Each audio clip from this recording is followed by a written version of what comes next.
우리 기독교 역사를 살펴보면요, 초대교회에서 사도로 활동하셨던 분들의 생애와 그들의 전도와 그들의 순교를 이렇게 기록해 놓은 책들이 있습니다. 그런 책들이 성경의 일부분으로 정경화되지는 않았지만 그래도 상당히 신빙성이 있기 때문에 우리가 참조 자료로 많이 삼습니다.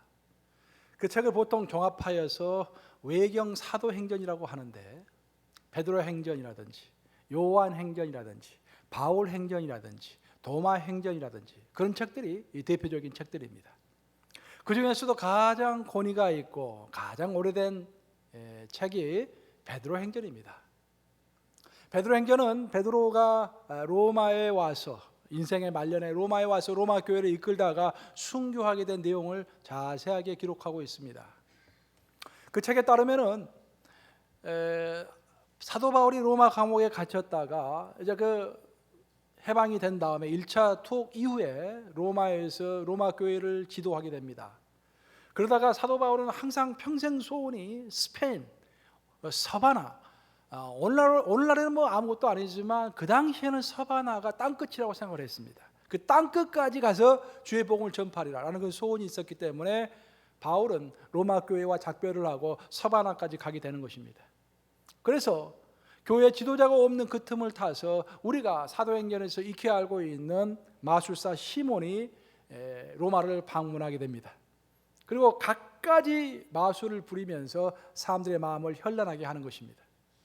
바로 그때 베드로가 이 소식을 듣고서 안 되겠다 싶어서 로마까지 오게 됩니다. 그리고 시몬 베드로가 영적인 전투를 하는, 대결을 하는 그런 장면들이 나옵니다. 누가 이겼을까요? 당연히 우리 베드로 선생님이 이겼겠죠. 그래서 시몬을 물리치고 난 다음에 로마 교회의 수장이 되어서 로마 교회를 이끌어 갑니다. 하지만 베드로가 설교했던 내용이 그 당시 로마의 문화와 많이 맞지 않았기 때문에 로마의 집정관이었던 아그리빠는 마음이 굉장히 불편합니다. 참 약간의 재미있는 이야기지만 그런 것들을 강론했습니다. 베드로가 우리는 금욕 생활을 해야 한다, 절제를 해야 한다, 그런 설교를 많이 했는가 봐요. 그래서 그 말을 들었던 로마에 있는 많은 여인들이 큰 감명을 받고서 그날 이후로 남편과 이혼을 하든지 남편과 함께 살더라도 잠자를 함께 하지 않는 그것이 유행처럼 되어버렸습니다. 그래서 그것을 로마 집장관이었던 아그리빠가 굉장히 싫어했어요. 그래서 잘못된 것을 가르친다라고 생각해서 베드로를 죽이려고 작정했던 것입니다. 그래서 베드로가 그것을 눈치를 채웠고 또 옆에 있는 모든 성도들이 베드로 선생님 빨리 도망하세요 권유합니다. 그래서 베드로는 그 말을 듣고서 도망을 하기 위해서 로마를 빠져나오는데 그 도망하는 그 한가운데서 그 길목에서 부활하신 예수님을 만나게 되는 것입니다. 이 놀라운 장면을 베드로 행전을 읽어보면 아주 담담하게 묘사하고 있습니다. 하지만 그 담담한 묘사를 폴란드 소설가이며 노벨 문학상을 받았던 시엔케비치가 아주 자기의 상상력을 동원해서 아름답게 표현하고 있습니다. 그걸 내가 약간 상상력이 가미되었다라는 것을 이제 명심하시고 한번 들어보시기 바랍니다. 다음 날 새벽 베드로는 로마를 떠나기 위하여 들판을 걷고 있었다. 그때 베드로는 그리스도께서 햇볕을 등지고 자기 쪽으로 걸어오시는 환상을 보게 되었다. 베드로는 놀라움과 기쁨과 항울감에 젖어서 땅에 무릎을 꿇고서 두 팔을 쳐들고 큰 소리로 외쳤다. 오 나의 그리스도시여, 오 나의 그리스도시여. 그리고 누군가의 발에 입을 맞추듯이 땅에 머리를 대고서 오랫동안 있었다. 그는 흐느끼면서 소리쳤다. 쿠바디스 도미네, 주여 어디로 가시나이까. 그러자 베드로의 귀에 온화하고 하지만 아주 슬픈 목소리가 들렸다. 베드로야, 내가 어린 양들을 버렸으니 나는 다시 한번 십자가에 못 박히려고 로마로 가야겠구나. 이 충격적인 말을 들은 베드로는 한참 후에야 몸을 일으킬 수가 있었고 그는 입을 꼭 다문 채 가던 길을 돌아서 다시 로마를 향해 발길을 돌렸다. 참 감동적이지 않습니까? 많은 것을 생각하게 합니다. 베드로는 로마에 다시 돌아가서 집정관인 아그리빠에게 체포가 됩니다. 그리고 십자가를 지게 되는데 그때 아그리빠가 이렇게 부탁을 합니다. 나를 거꾸로 매달아 주시오. 그리고 베드로는 거꾸로 매달려서 십자가에서 죽게 되는데 죽으면서 계속해서 사람들 향해서 회개하라는 외침을 했다고 합니다. 회개하라.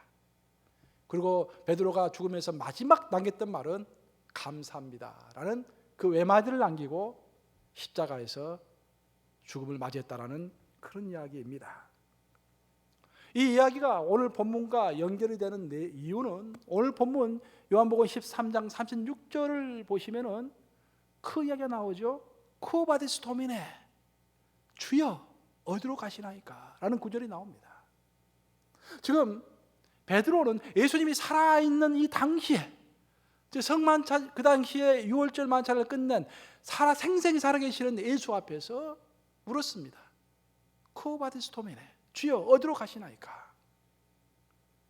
그런데 그 질문을 이제 예수님께서 십자가에서 죽으시고 부활하셔서 하나로 승천하신 이후에, 그래서 베드로는 로마 교회의 수장이 됐을 뿐만 아니라 온 교회의 가장 큰 리더가 된 그 상태에서도 아직도 그 문제에 관한, 그 질문에 관한 해답을 찾지 못하고 다시 로마를 도망치는 과정 가운데 예수를 만나서 주여 어디로 가시나이까라고 또 질문하고 있다는 그 사실이 우리에게 많은 것을 생각하게 만드는 것입니다. 저는 이 대목을 읽으면서 로마를 피해 길을 가는 베드로의 모습을 상상해 보았습니다. 혹시 그 모습이 내 모습이 아닐까? 나라면 그 상황에서 어떻게 했을까? 마음이 무척 무거웠습니다. 근데 저는 사실 거기에서 나타나는 베드로의 모습이 어떤 목사나 장로의 모습뿐만 아니라 우리 모두의 모습이라고 생각합니다. 구약시대와 다르게 신약시대 베드로는 우리에게 말하기를 너는 왕같은 제사장이라고 말을 했습니다. 우리 모두가 왕같은 제사장이라는 것입니다. 제사장의 의미는 무엇인가? 제사장은 평신도와 하나님 사이를 중재시켜주는 역할을 하는 것이 바로 제사장입니다. 곧 그 말은 뭐냐면은 신약시대를 살아가는 모든 사람들은, 신약시대를 살아가면서 예수 그리스도를 영접한 모든 사람들은 어떤 사람과 하나님 사이를 연결시켜주는 중보자의 역할을 하면서 살아간다는 것입니다. 그래서 모든 신약시대의 성도들은 다른 성도들을 보호하고 그 어떤 어려운 가운데서도 나보다도 내가 이끄는 양들을 먼저 생각해야 하는 그런 임무를 우리로 하여금 생각나게 하는 것입니다. 예수님은 오늘 본문을 통해서 베드로에게 놀라운 말씀하십니다. 내가 가는 곳에 너가 지금은 따라올 수 없으나 후에는 나를 따라오리라. 지금 가는 곳을 너가 지금은 나를 따라올 수 없다는 것입니다. 너가 준비가 되지 않았기 때문에 지금은 따라올 수 없으나 후에는 따라오리라. 그러니 너가 겸손하라라는 것입니다.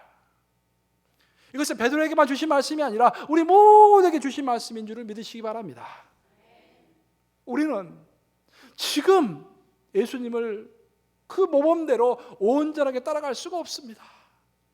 제가 여러분의 담임 목사임에도 불구하고 내가 온전하게 모든 것을 다 버리고 내가 온전하게 정말 헌신하며 예수 그리스도를 100% 따르고 싶지만 아직도 안 되는 면들이 많이 있습니다. 우리는 지금 따라갈 수 없는 것입니다. 하지만 언젠가 후에 내가 나를 따라오리라. 다시 말해서 따라갈 수 없는 지금과 따라갈 수 있는 그 언제, 그 훗날, 그 사이에서 우리가 살아가고 있는 것입니다. 그것은 어느 한 사람도 외가 아닙니다. 나도 외가 아니고 장로님도 외가 아니고 여러분이 어떤 믿음을 가졌다 할지라도 그 누구도 외가 아닙니다. 그래서 우리는 지금과 훗날과 그 사이에서 살아갈 때 항상 주 앞에서 내 믿음 없음을 회개하면서 반성하면서 가슴 아프게 생각하면서 믿음의 진보를 보이라라는 사도 바울의 디모데 전서의 말씀을 따라서 항상 믿음의 진보를 보려고 노력해야 할 줄로 믿습니다. 아울러서 나뿐만 아니라 다른 사람 또한 지금과 훗날의 사이에서 살아가는 연약한 신앙인 것을 기억하면서 내가 그 사람을 손가락질하고 그 사람을 비판하기보다는 그 사람을 이해하려고 노력해야 할 줄로 믿습니다. 오늘 본문의 배경을 보시면 예수님께서는 12제자를 데리고 십자가에서 못 박히시기 직전에 그들 모으고 다락방에 모은 다음에 발을 다 씻겨주시고 그 다음에 유월절 만찬을 함께 드십니다. 유월절 만찬을 들면서 그런 말씀을 하세요. 너희가 나를 따라올 수 없을 것이다. 그 말씀을 들은 베드로가 단방에 즉각적으로 반응을 합니다. 주여, 나는 끝까지 주님을 따라가겠습니다. 예수님을 위해서라면 내 목숨까지 버리겠습니다. 내가 왜 주님을 못 따라갑니까? 그러자 예수님께서는 너가 지금은 나를 따라올 수 없으나 후에는 따라오리라. 그렇게 말씀하세요. 그래서 베드로가 다시 한번 이야기합니다. 37절을 읽어보시면 주여 내가 지금은 어찌하여 따라갈 수 없나이까? 주를 위하여 내 목숨을 버리겠나이다. 마태복음을 읽어보면 똑같은 구절을 설명하고 있는데 마태복음을 읽어보면 그렇게 설명을 하고 있어요. 베드로가 이렇게 예수님께 항변을 합니다. 모든 사람이 다 주를 따라갈지라도 나는 절대로 주님을 안 따릅니다 라고 이야기를 합니다. 그 이야기를 듣고서 예수님께서 그 유명한 요한복음 13장 38절 말씀하시죠. 베드로야, 너가 나를 위하여 내 목숨을 버리겠느냐? 진실로 진실로 내게 이르노니 닭 울기 전에 너가 3번 나를 부인하리라. 예수님은 다 알고 계신 거예요. 베드로의 마음에 원함이 있을지는 모르지만 베드로가 어쩔 수 없이 예수님을 배반할 수밖에 없다는 것을 아시는 것입니다. 그리고 예수님께서 마음이 너무 안타까웠던 것은 뭐냐면은 베드로가 너무 육신적인 자신감에 차 있다라는 것입니다. 자아가 살아서 펄펄 뛰고 있다라는 것입니다. 나는 모든 것이 다 할 수 있다라고 베드로가 믿고 있다라는 것입니다. 그는 어부였습니다. 힘이 세죠, 어부들이. 그래서 겟세마네 동산에서 예수님께서 잡히시려고 했을 때 칼을 들어서 싸웠습니다. 자기 힘으로 할 수 있다고 믿었습니다. 하지만 예수님께서는 우리가 하나님을 따른다라는 것이 우리의 능으로 되는 것이 아니요, 우리의 힘으로 되는 것이 아니요, 오직 하나님의 은혜와 성령의 인도하심과 성령의 기름 부으심만이 우리를 제대로 주님 앞으로 인도할 수 있다는 것을 아셨기 때문에 베드로는 그 하나님의 은혜와 성령의 권세와 능력과 우리를 사랑하시는 인도하심이 무엇인지 아직도 경험하지 못했기 때문에 너는 따라올 수 없다라고 말씀하시는 것입니다. 예수님은 베드로에게 너가 나를 따라올 수 없다라고 부정적인 말씀하셨지만 곧바로 넌 나를 후에는 따라올 수 있다라는 긍정적인 말씀하십니다. 그럼 어떻게 해서 지금 따라갈 수 없는 베드로, 지금 따라갈 수 없는 나가 향후에는 그리스도를 따라갈 수 있을까요? 무엇이 그 간격을 메꾸는 것일까요? 그것은 바로 내 자아가 얼마나 주 앞에서 깨어지며 내가 얼마나 주 앞에서 진실한 회개가 있으며 무엇보다도 above all, 무엇보다도 하나님의 은혜가 무엇인지를 깨닫는 순간에 내 자아가 산산조각 다 나는 순간에 주님의 의도를 깨달으면서 그 은혜를 붙잡고 나아갈 때 주의 길을 온전히 따라갈 수 있다는 것을 주님께서는 암시하시는 것입니다. 우리가 그런 사람이 돼야 돼요. 주의 은혜가 아니면은 아무것도 할 수 없습니다. 제가 목회를 하면 할수록 인생을 살아가면 살아갈수록 주 앞에 서면 설수록 주님께서 말씀하시는 것이 회개와 은혜입니다. 제가 지난 9월 달에 휴가를 내고 기도원을 갔지 않습니까? 그때 또 하나님께서 말씀하셔서 이번에 또 내가 3일간 기도원에 갔다 왔습니다. 기도하려고 앉았어요. 갑자기 생각나는 거예요. 딱 30년 전에 내 하숙집에서 어떤 일을 했었는데 그것을 생각나게 하시는 거예요. 저는 너무 놀랐습니다. 그걸 한 번도 생각해 본 적이 없는 일이고 이미 잊어버린 일인데 30년 만에 생각나게 하신 거예요. 하나님 앞에서 회개했습니다. 그리고 기도를 할 수 있었습니다. 사랑하는 여러분, 우리 신앙에서 가장 베이직이지만 결코 통과하지 않을 수가 없는 것, 그러니까 코어 과목, 필수 과목이라고 할 수 있는데 그것이 바로 두 가지입니다. 회개와 은혜라는 것입니다. 우리의 신앙적인 열심은 그 다음에 오는 것입니다. 그 다음에. 진정한 회개가 없는 사람은 진정한 출발이 없었던 사람입니다. 여러분, 우리가 주의 길을 가려고 할 때 가장 먼저 해야 할 것은 회개입니다. 주의 뜻대로 살아가지 못했던 나를 온전히 회개하는 것입니다. 근데 많은 사람들이 신앙생활을 하면서도 죽는 그 순간까지 진정한 회개가 없는 거예요. 희미한 것입니다. 진정한 회개가 없었기 때문에 진정한 출발이 없었고 그 출발에 관한 기억이 희미한 것입니다. 그리고 인생을 살아가면서 정말로 회개 다음으로 중요한 것이 바로 우리의 하나님의 은혜입니다. 주 안에서 온전히 내가 다 깨어지고 내가 할 수 없나이다 라고 고백할 수 있는 그 은혜를 받은 사람은 축복된 사람입니다. 하나님은 베드로에게 그 은혜를 허락하셨어요. 사랑했기 때문에. 베드로는 잘 아시다시피 겟세마네 동산에서 예수님을 버립니다. 그리고 마음에 죄책감이 있어가지고 대제사장 가야바의 뜰에 신문받고 있는 예수님을 찾아갑니다. 거기서 계집종에게 추궁을 받고서 3번이나 예수님을 부인합니다. 그리고 그런 눈물을 흘리면서 예수님의 말씀을 기억하면서 나는 이제 인간도 아니다라고 생각하면서 밥 먹고 살기 위해서 갈릴리 바닷가로 도망을 합니다. 그곳에서 동료 몇 명과 함께 밤새 고기를 잡았습니다. 베드로는 전문가죠. 고기 전문가죠. 근데 고기를 잡을 수가 없었어요.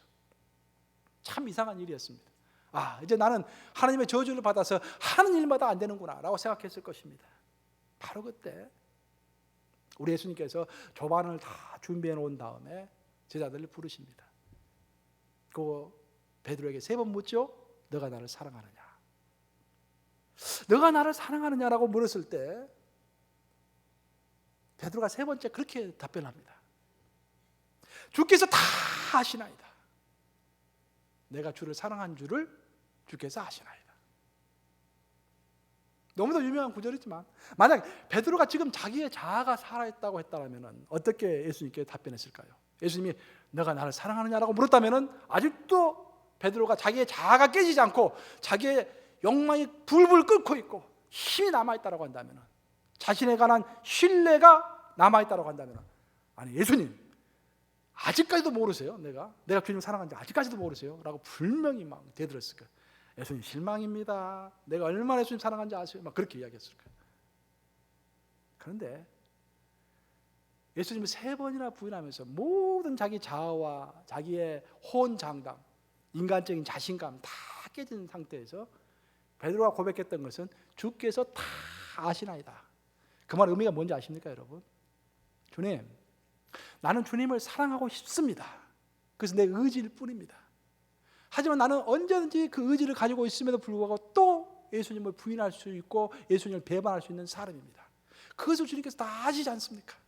그래서 내가 어떻게 함부로 주님을 절대 배반하지 않고 사랑하겠다고 다시 주 앞에서 고백할 수 있겠습니까? 오직 주의 은혜만이 나를 끝까지 이끌고 갈 뿐입니다. 라는 그런 고백인 것입니다. 주께서 다 아십니다. 한번 따라해 보실까요? 주께서 다 아십니다. 다 이렇게 돼. 주께서 다 아십니다. 왜냐하면은 여러분들 목회하다 보면은요, 또 여러분 신앙생활 하다 보면은 내 자신의 결백성을 증명하고 싶을 때가 있잖아요. 내가 하나님 앞에서 얼마나 신실하게 살려고 노력하는 사람인지, 내가 얼마나 기도하는 사람인지, 내가 얼마나 올바른 사람인지. 근데 세상이 알아주지 않을 때가 있어요. 근데 하나님도 알아주실까 고민될 때가 있어요. 그때 우리가 품어야 할 마음이 주께서 다 아십니다. 나는 제대로 신앙생활 하고 싶어요. 그렇죠? 정말로 신앙생활 한 것 딱 하고 싶습니다. 오늘 그래서 내가 호언장담이요. 내가 새벽 기도를 하루도 빠지지 않고 나오겠다. 내가 하루에 30분씩 성경을 읽겠다. 내가 하루에 1명씩 전도하겠다. 호언장담합니다. 그러다가 그렇게 혼장됨했던 사람이 2년 후에 보면은 교회를 아예 안 나오고 있어요. 그냥 그런 사람들이 있어요. 보면은 정말로 나의 연약함을 주님께서 다 아시는 것입니다. 그래서 하나님 보시기에 베드로는 지금 따라올 수 없는 이 단계에서 후에 따라올 수 있는 단계까지 가려면은 그의 자아가 깨지는 것이 필요했습니다. 그리고 그가 기다리는 것이 필요했습니다. 근데 그 기다림은 베드로에게만 필요한 것이 아니라 우리 모두에게 필요한 것입니다. 왜 우리에게는 기다림의 시즌이 필요한 것인가? 그것은 성경을 읽어보면 하나님께서는 어떤 큰 축복과 은혜를 우리에게 주시려고 하는데 그것을 유보할 때가 있습니다. 준비는 되어 있지만 그것을 주시는 것을 유보하는 거예요. 왜 그럴까요? 우리의 믿음과 우리의 순종이 어느 하나님이 원하시는 수준에 이르기를 주님께서는 기다리고 계시는 것입니다. 우리는 아브라함의 이야기를 잘 알고 있습니다. 우리는 요셉의 이야기를 잘 알고 있습니다. 우리는 모세의 이야기도 잘 알고 있습니다. 우리는 요셉 모든 사람, 기다렸던 사람들의 이야기를 알고 있습니다. 그들이 어떤 하나님께서 원하시는 믿음과 하나님께서 원하시는 순종까지 이르러야만이 하나님께서 준비하신 예비하신 그 모든 것들을 그에게 주실 수 있기 때문에 그는 그 순간까지 기다려야 했고 우리 또한 마찬가지인 것입니다. 또 우리가 왜 지금부터 후기까지 기다림의 시간이 필요한 것인가? 그것은 우리의 영적 수용력을 넓히기 위해서입니다. 하나님께서 원하시는 우리의 영적 수용력이 있습니다. 하나님께서는 온 땅을 두루 살피시사 전심으로 자기를 향하는 자들에게 능력 베푸시기를 원하시느니라. 역대하 16장 9절 말씀처럼 하나님께서는 우리에게 주시고자 하는 어떤 기름 부으심과 어떤 영적 권세와 그 하나님의 놀라우신 임재의 체험, 그런 것도 우리에게 주고 싶어 하는데 우리의 영적 수용력이 그래서 담을 수가 없는 것입니다. 그래서 그때가 될 때까지 지금 이 자리에 서 있는 우리는 영적인 수용력을 넓혀가야 하는 것입니다. 또 왜 우리는 기다려야 하는 것인가? 영적인 갈급함이 부족하기 때문에 그 갈급함을 바라보면서 하나님은 우리로 하여금 기다리게 하시는 것입니다. 베드로가 모든 것을 다 잃어버리고 내가 할 수 있는 것이 아무것도 없구나, 나는 아무런 희망이 없구나라고 고백하기 그 순간까지 주님께서 기다리셨다가 그를 찾아오셨듯이 우리 또한 이 세상에서 내가 정말로 참 낙이 없구나, 오직 그리스도 안에서 내가 낙을 찾는 것밖에 없구나 라고 그리스도를 향한 갈급한 심령을 가질 때까지 주님께서는 기다리시는 것입니다. 무엇보다도 또한 우리가 기다려야 하는 이유는 뭐냐면 오늘날 우리의 기도 제목은 전부 다 주님 내가 무엇을 해야 합니까? 내가 어떻게 살아가야 합니까? 라는 그런 기도 제목만 가지고 있기 때문에 주여 어디로 가시나이까? 주께서 가시는 길을 나로 따라가고 싶습니다 라는 그런 기도 제목을 내놓을 때까지 주님은 우리로 하여금 기다리게 하시는 것입니다. 여러분의 기도 제목이 무엇입니까? 여러분의 질문이 무엇입니까? 혹시 주님 내가 뭘 해야 합니까? 제가 어떻게 해야 합니까? 전부 내가 무엇을 할 것인지, 내가 어떻게 할 것인지 그것을 묻고 있지는 않습니까? 하지만 진정 우리가 하나님 앞에서 질문해야 할 것은, 진정 우리가 하나님 앞에서 무릎 꿇어서 기도해야 할 것은 주여 어디로 가시나이까? 주의 길을 나도 갈 수 있도록 도와주시옵소서. 성령의 기름 부으심을 허락하여 주시고 성령의 권세와 능력을 알게 해 주시고 주의 놀라운 임재 가운데서 영광의 길을 갈 수 있도록 아버지, 그 주께서 가시는 길을 나도 갈 수 있도록 주여 저를 축복하시고 인도해 주시옵소서 라는 기도 제목이 절로 나올 때까지 주님은 기다리시는 것입니다. 이제 말씀을 마무리합니다. 제가 언젠가 한번 가을이 돼가지고 이제 하이킹을 한번 간 적이 있어요. 목사님들은 월요일 날 이제 이렇게 쉬잖아요. 그래서 월요일 날을 이제 산에 가니까 아무도 없어요. 산에가 월요일 날에. 그래서 이제 가는데 늦가을에 가지고 하이킹 길이니까 길이 이렇게 다 이제 만들어놨는데 그 길 위에 낙엽이 엄청 쌓여가지고 길이 안 보이는 거예요. 그래서 여기까지 왔는데 또 돌아갈 수도 없고, 제가 약간 모험심이 있습니다. 저는 밤에도 산책을 많이 해요. 밤 9시, 10시에도 막 금방 막 돌아다닙니다. 그래서 에이 가자 하고는 이제 길을 더듬더듬해서 찾아갔어요. 근데 겁도 나요. 이러다 길을 잃어버리면 어떨까? 아무도 없잖아요. 들짐승이 나타나면 어떨까? 막 그런 겁도 나요. 그래서 머릿속으로 상상을 해요.